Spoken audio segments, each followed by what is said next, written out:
नमस्कार, मैं हूं रेनू अग्रवाल। आप देख रहे हैं एसकेपी लाइव न्यूज़। आज उद्योग नीति निवेश प्रोत्साहन मंत्री राजवर्धन सिंह दत्तीगांव, जो कि धार जिले के कोविड प्रभारी मंत्री भी हैं, वह लगातार धार जिले के सभी कोविड केयर सेंटर का दौरा कर रहे हैं। उसी के तहत वह आज धरावरा स्थित कोविड केयर सेंटर पर पहुंचे।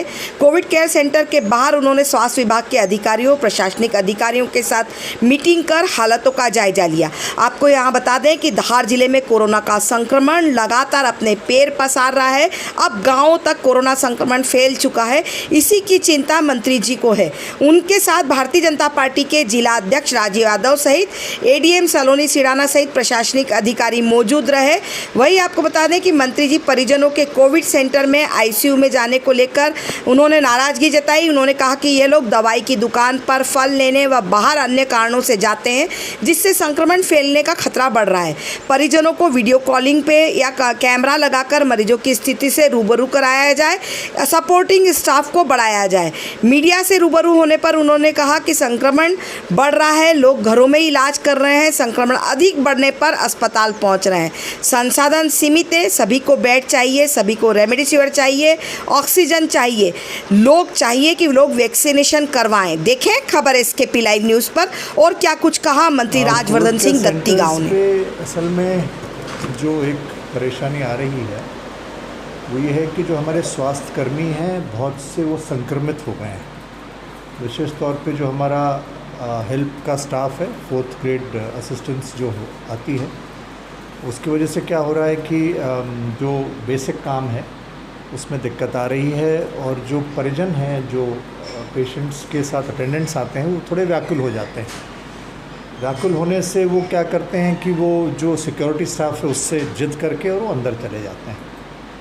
और अंदर जब जाते हैं तो पेशेंट्स के कांटेक्ट में आ रहे हैं और उससे इन्फेक्शन का चांस बढ़ता है।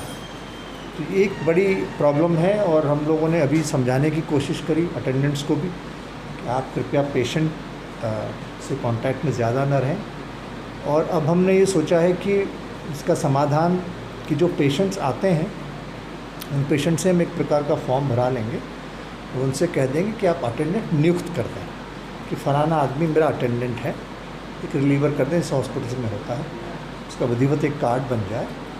और हम प्रयास करें कि जहाँ जहाँ हमारे स्वास्थ्यकर्मी प्रभावित हो गए हैं, संक्रमित हो गए हैं, जब तक वो ठीक ना हो तो हम नगर निकायों के जो स्टाफ, बहुत सारा स्टाफ हमारे पास है जो फ्री है, उनकी हेल्प लेके वो अटेंडेंट का काम बीच में वो कर लें, ताकि कम से कम संपर्क हो पाए संक्रमित का और बाकी लोगों का।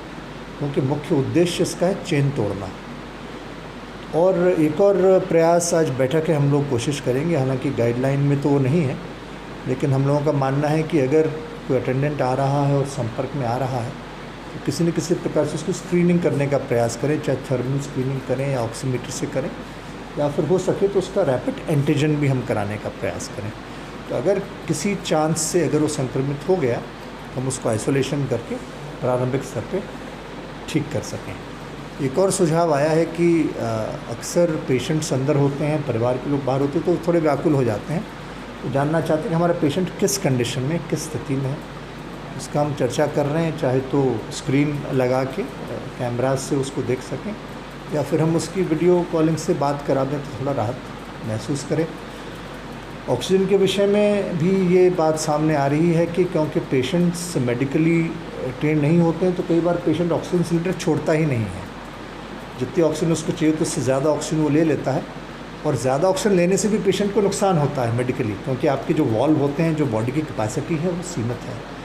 तो जब डॉक्टर अंदर उससे कहता है तो वो डॉक्टर से भी लड़ लेता है। तो ये थोड़ा सा हमें एजुकेट करना पड़ेगा और हमको पेशेंट्स और परिवारों को भी समझाना पड़ेगा कि प्राकृतिक तौर पर जो मानव को आवश्यकता है ऑक्सीजन की, उतनी हमारे लिए पर्याप्त है। लेकिन उस घबराहट में और उस बीमारी के डर से ये कुछ चीज़ें हो रही हैं। तो सब जिले में और बदनावर में मौतों का आंकड़ा लगातार बढ़ रहा है, तो इन मौतों को जिम्मेदार। देखिए, बात यह है कि प्रारंभ में भी मैंने आप लोगों से निवेदन किया था कि कुछ पेशेंट्स तो हमारे पास आके टेस्ट करा के जा रहे हैं, कुछ पेशेंट्स हमारे पास टेस्ट कराने ही नहीं आते हैं। हमारा बार बार निवेदन करने के बाद भी अपने घरों में बैठ जाते हैं और अपना मन से इलाज करने लगते हैं, दवाइयाँ ले आते हैं। फिर जब उनका संक्रमण बढ़ जाता है, कंट्रोल से बाहर होता है, फिर एकदम हमारे पास आते हैं, डॉक्टर के पास आते हैं।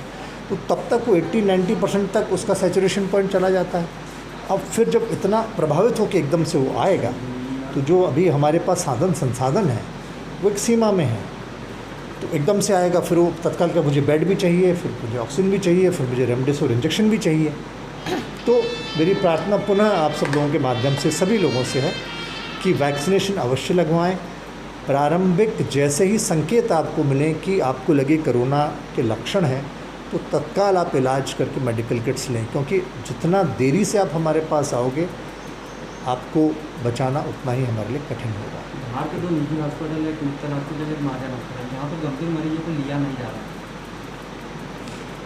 उनके आईसीयूज़ हैं, लेकिन मेरे ख्याल से प्राइवेट हॉस्पिटल की समस्या ये हो सकती है कि उनको लग रहा होगा कि उनके पहले से भी कुछ पेशेंट्स होते हैं, उनके पहले से भी कुछ व्यावसायिक प्रतिबद्धताएं होती हैं, तो या तो ये संभव हो सकता है कि कहीं ना कहीं उसके बीच में कुछ कन्फ्लिक्ट हो रहा हो। आज हमारी बैठक पुनः दोपहर को है और हम प्रयास करेंगे कि उनसे भी बात करें, उनके आईसीयूज़ के लिए भी उनसे बात करें, और भी प्राइवेट हॉस्पिटल्स हैं उनसे भी बात करें।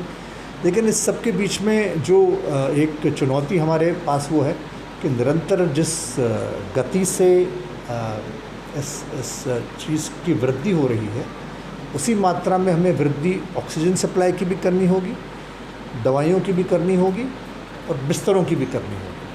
तो तीनों चुनौतियाँ हमें समक्ष, और इसमें कोई छुपाने न बताने की बात नहीं है।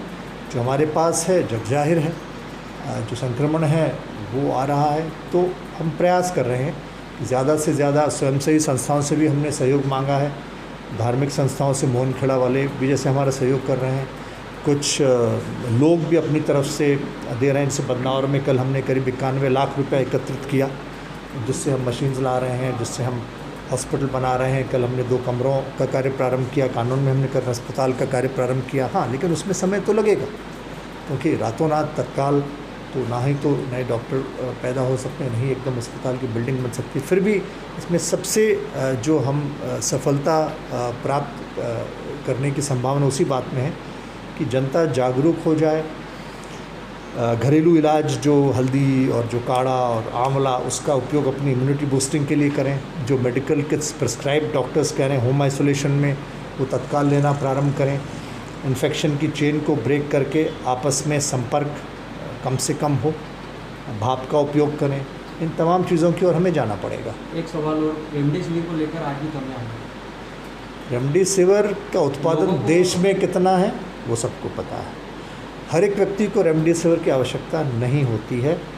वर्ल्ड हेल्थ ऑर्गेनाइजेशन WHO ने रेमडेसिविर को अपनी सूची से हटा दिया, लेकिन फिर भी डॉक्टरों से मैं निवेदन करता हूँ, हर एक आदमी रेमडेसिविर लिख देता है।